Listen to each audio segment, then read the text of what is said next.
this man somehow keeps getting better as night in, night out. RJ Barrett is tellingly showing the NBA, Raptors fans, everyone alike, that he is a rising star out here in the NBA. Dare I say rising superstar. So we'll break down this game. We'll break down what RJ Barrett's doing and why this Toronto Raptors core, not just the young players, because again, we were really excited this season. Hey, win or loss, the young players, they're going to come out here, get some W's, get some wins, and yes, there's a lot of people pushing to capture the flag. At the down the last minutes, the last stretches of this game, I was, saying I was finding peace, finding comfort in capturing a flag in a loss. The Miami Heat, after they went on that absurd run, hitting a ton of shots and stuff, yada, yada, yada. This team is so fun to watch from top to bottom. From the young guys, RJ Barrett, Scottie Barnes, Jakob Poeltl, whoever's out there, playing these lineups, whoever's doing these types of things, that has been very, very fun to witness, but also the vets, everyone that's out here on the court. It's, even during the bad games, even during the rough ones, there are just interesting storylines and narratives to get very excited about. And obviously the big one tonight is going to be RJ Barrett. So lots of stuff to dive into in this video. But before we do, folks, again, if you haven't hit the subscribe button just yet, make sure you guys hit that sub button because we're delivering daily, sometimes twice a day, 3 times a day, whatever the heck it is. Toronto Raptors coverage out here at the channel. It's still over 67% of our viewers haven't hit the subscribe button just yet. So make sure you guys, you want to stay up to date with everything with this Toronto Raptors team. Now is the time to tune in because this squad has been extraordinarily fun to watch over the course of this season. So lots of stuff to break down in this video.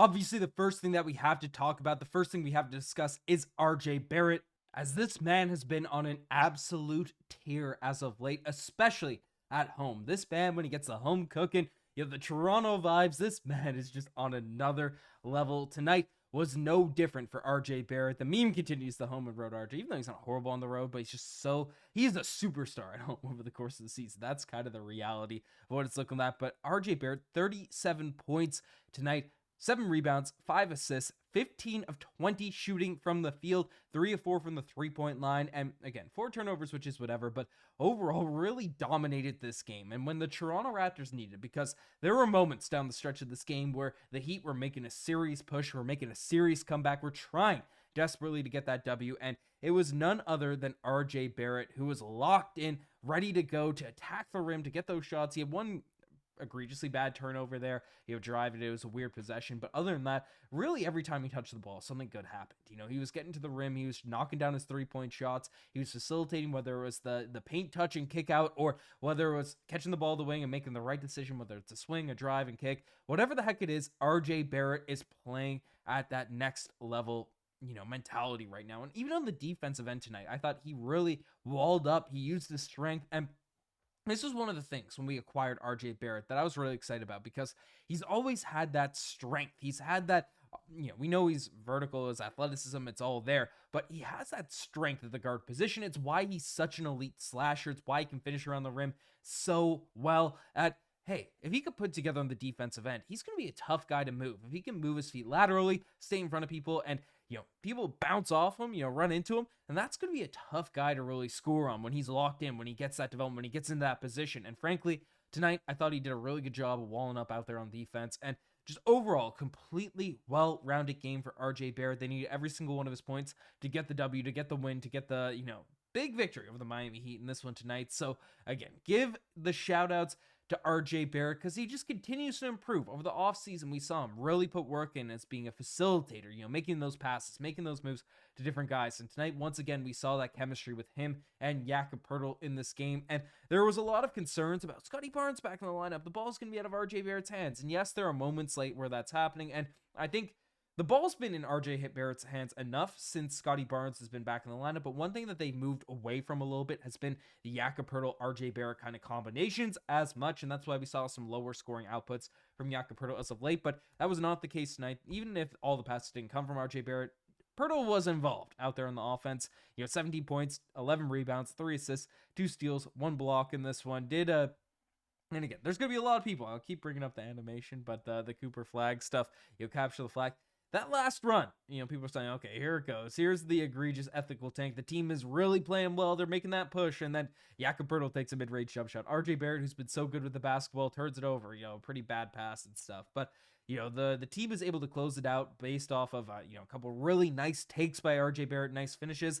And then, Scottie Barnes, who had a really clutch dagger 3 for the Toronto Raptors against the Miami Heat. And Scottie Barnes, some people might look at his game and say, from the eye test to watch the game, oh, there were some bad moments there from Scottie. What's going on? Everyone loves to criticize Scottie Barnes because he's the golden boy now, and people love throwing the shade his way. But really, sneakily, this man had another triple-double, it felt like tonight, or close to a triple-double, 23 points, 10 rebounds, 9 assists, 4 turnovers, but 9 of 17 from the field, 2 of 3 from the three-point line. One of them was an amazing three-point shot, very crucial, very deep, for this team. So RJ Barrett, Scottie Barnes are proving to be a dynamic duo for this team, and we don't even have the guy out there in the lineup that we paid over $30 million annually for, in Immanuel Quickley. There's been enough guys stepping up, playing well out there for this team, which has just been something great to see, something great to witness. And, there's no Gradey Dick in this game. There's no Immanuel Quickley, of course. There's no Bruce Brown. There's no Kelly Olynyk. When you have 4 guys out of your lineup that are, in theory, rotation players, usually teams crumble, but the Raptors have dealt with this entire season. They're a young team, young core, have dealt with more guys out, than just those 4 players. Over the course of the season, they continue to just put up a fight, win, loss. When we're fighting really, really well, this Raptors team, then I'm just really enthralled with the energy, the passion that they're playing with. So, again, when they do lose, we can all savor, and there's a better draft pick. The chances are a better draft pick. So that's all good. But really, that top level of roster, the core group, the core players are really showing out for this team. And again, we had another solid game from Ochai Agbaji. Not his best night, 1 of 3 from the three-point line. And every time he misses, it feels weird now because he's been such a good three-point shooter over the course of the season. But the guy I do want to discuss, I want to get interested because, again, Darko Rajaković, interestingly, didn't play him a lot in this game. I didn't spot anything on Twitter. Maybe I missed in the broadcast, but Jakob Poeltl really started off this game and looked very, very solid. It was clear Jakob Poeltl is an NBA guy. We've seen that in previous games before, but came out shooting the ball. Definitely is most comfortable he's looked shooting the basketball since his Toronto Raptors tenure, since getting drafted. But 12 points, 3 rebounds for Jakobi. No assists in this game. Had 4 fouls, so did deal with some foul trouble. And Davion Mitchell was playing well, despite what the stat line might say. You see in the plus minus, the impact he had, especially on the defensive end. But Jakob Poeltl, I do want to give his flowers because the Rook had such a tumultuous start to his NBA career, dealing with injuries, dealing with being in the lineup. He get teased, he comes out for 2 games, starts off his NBA career and then goes out with another injury. So now to be inserted into the starting lineup, Darko have the confidence to put him in that position. Game after game, we're looking at Jakob Poeltl become more and more comfortable, be able to knock down more and more shots, and it's just, he looks like a gamer, man. He looks like a hooper. We've said it from day one. Even when he's missing shots, they all feel like they should be going in. They all feel like they're shots that you're comfortable taking. You have all your guys, at whatever level of basketball, you just see them shoot. You see the swagger that they play with. You see the confidence that they have when they're playing out there on the court, and Jakob Poeltl just has it. And the fact that he was selected 19th overall, we saw, I don't know, Khalil Ware's injured or something, but he was not playing out there in this game for the Miami Heat. In this one, DNP coach's decision, but it doesn't clearly state an injury, but maybe he was. But Jakob Poeltl looking like another one of these great finds for Masai during the Toronto Raptors. Obviously too early to immediately peg it, but good stuff there for Jakob Poeltl. Jamal Shead only 4 minutes. Interesting, not 4 minutes, minus 11. Not a lot of run, especially Davion Mitchell playing well. That's kind of how the minute split's going to go. Mobo, 14 minutes, 3 points. Jamison Battle, 14 minutes, 3 points. Nothing crazy off the bench from those guys. And, Chris Boucher had a bounce back game. Missed his 3-point shots, but was hustling around the rim. Did some positive stuff. Blocked some shots. Overall, just a very good win for the Toronto Raptors. I know this team, there was a 2-minute stretch where like they were going to blow it out there in the fourth quarter, but they came back. They won it with a clutch shot from Scottie Barnes and clutch shot from RJ Barrett. Just learning experiences for these guys playing in these close games against a good team in the Miami Heat and able to pull out the W. So you'll take that every single time. I will end the video because, again, I've seen some people mad about winning games and the tank and all that type of stuff. And the Toronto Raptors still have the 5th worst record. The odds don't change that much. The higher you go, the more you push and things like that.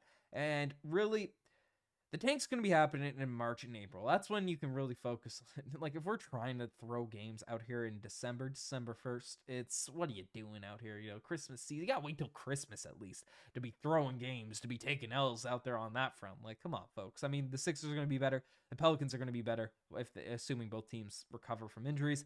You know, the Utah Jazz are going to win some games. The Wizards are going to be up there, but you don't want to be. There's no real difference. The Raptors, if they're in the bottom stretch, it is what it is. If not, like, again, trade deadline, we'll see all this type of stuff. Not worried about the tank out here in December, but let me know what you guys think in the comment section down below. You guys the best thing as far. Subscribe to the channel if you guys haven't already. Anyways, I'm signing out.